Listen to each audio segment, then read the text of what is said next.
everybody, Melissa Sorrentino here. I want to talk about a little artsy-fartsy concept of intuition. A lot of us, of course, just across the board in life itself, we talk about intuition, and there's like a theory that the more feminine has more intuition than the masculine. I don't know anything about that or whether it's nonsense, but the fact is, ironic I would land on the word fact. The fact is that intuition is something that some people consider to be fiction.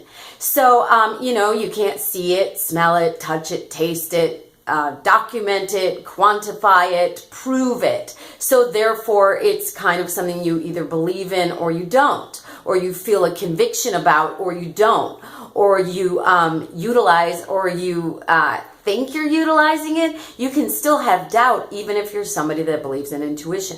So, just to kind of siphon this down for very simple improv language for the improv lesson of this and the improv sophisticate-ness of it all,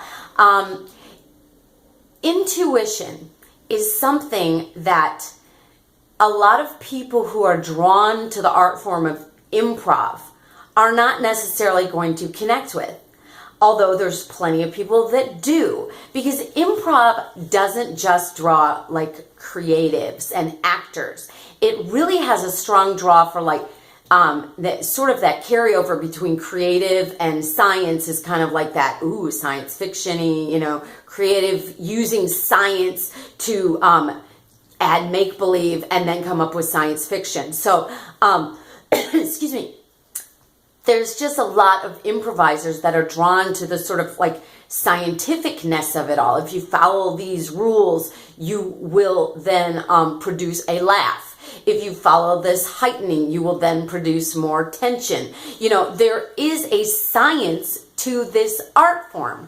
And because it's drawing those kind of like left brainer people into a sort of like a right brain, more traditionally right brain world, it's a little bit weird for a lot of people that are like, I don't know about this. And, my teacher keeps talking about their gut. Like, what are they talking about? You can't think with your gut. You think with your brain. None of this is logical. I'm either out of here or I'm just going to like roll my eyes and continue through. But I had something come up to me this morning and I was like, this is a really good way to sort of connect with people that are not so much in that it just easily accepting the concept of intuition camp, of people who are a little bit more resistant to that camp. And it's the phrase, I feel like. A lot of times when we're talking and just having any normal conversation, you might use the, intro, I feel like, ... I feel like this happened. I feel like I saw something. I feel like I, don't,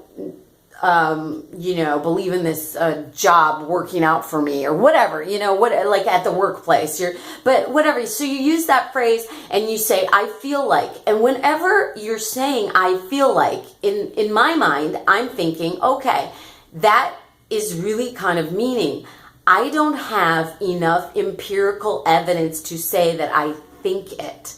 I only have enough evidence to combine with my sort of gut feeling that I'm intuitively feeling it. Now, of course, we use a phrase, I feel like, and then add an emotion. That's, that's more literal use of the word feel. But we do say the word feel a lot.